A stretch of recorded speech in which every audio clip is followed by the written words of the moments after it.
মায়ের হাতে তৈরি করার ভর্তা আর হচ্ছে গ্রাম বাংলার সাথে। এই ভর্তা আগে কখনো খেয়েছেন? না খেয়ে থাকলে ভিডিওটি শেষ পর্যন্ত দেখবেন, তা না হলে মিস করবেন। হ্যালো এভরিওয়ান, আসসালামু আলাইকুম। যে যেখান থেকে আমার এই ভিডিওটি দেখছেন নিশ্চয়ই সবাই ভালো আছেন। স্বাগত জানাচ্ছি আমার কে ফ্যামিলির পক্ষ থেকে। এখানে আমি ভর্তার জন্য নিয়ে নিলাম 250 গ্রামের মতো কাঁঠালের বিচি, একটা মাঝারি সাইজের লাউয়ের খোসা, আর নিয়ে নিলাম এক টুকরো রুই মাছ। প্রেসার কুকারে দিয়ে দিব কাঁঠালের বিচি আর লাউয়ের খোসা, আর রুই মাছটা রেখে দিব। এই লাউয়ের খোসা অনেক সময় অপ্রয়োজনীয় বলে আমরা ফেলে দেই। এই অপ্রয়োজনীয় কিছু দিয়ে অনেক সুস্বাদু করা যায়। কিভাবে করা যায় তাও থাকছে আজকের এই রেসিপিতে। অন্য একটা চুলার ভিতরে আমি 2টা রসুন কোয়া করে দিয়ে দিয়েছি এখানে কিছুটা লাল মরিচ একটু ভেজে তার ভিতরে দিয়ে দিব কাঁচা মরিচ। আপনারা আপনাদের পছন্দ মতো ঝালটা দিবেন। আমি একটু ঝাল ঝাল করে নিব। আর আমার কাঁচা মরিচ আর শুকনো মরিচ দুটোই ছিল খুব ঝাল। আমার এখানে ভাজা হয়ে গেছে, ওইদিকে 2টা শীষ চলে আসছে। আমি কাঁঠালের বিচিগুলো খোসা ছড়িয়ে নিয়ে এখন চলে গেলাম শিলপাটায়।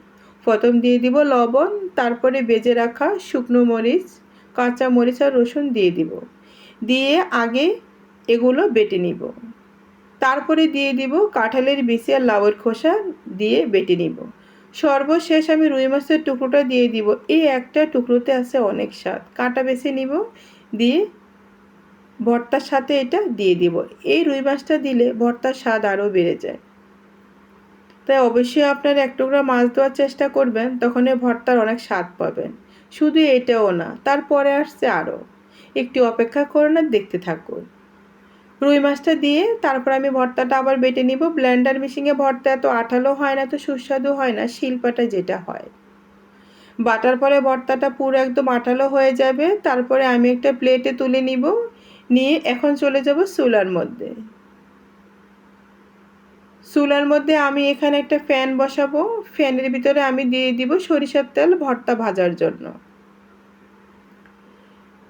সরিষার তেল দিয়ে সরিষার তেলটা যখন গরম হয়ে আসবে তার ভিতরে আমি ভর্তাগুলো ঢেলে দিব।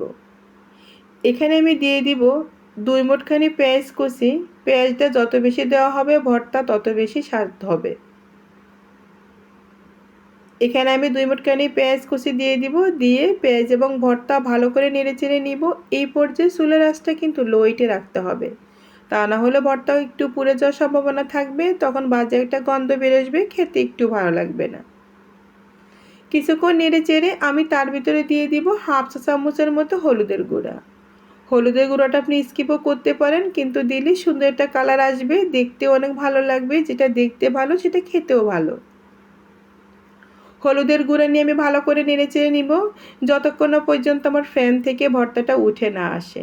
যখনই দেখবো আমার ফ্যান থেকে ভর্তাটা উঠে আসছে তখনই বুঝে নিব ভর্তাটা আমার পারফেক্ট হয়ে গেছে, এটা খাওয়ার জন্য পুরো প্রস্তুত। যারা আমার এই ভিডিওটি দেখছেন, যদি আমার ভিডিওটি এতটুকু ভালো লেগে থাকে প্লিজ আমাকে সাবস্ক্রাইব করে দিবেন পরবর্তী নোটিফিকেশান পাওয়ার জন্য। আর লাইক কমেন্ট শেয়ার করে আমার সাথে থাকবেন। Thanks for watching. আল্লাহ হাফেজ।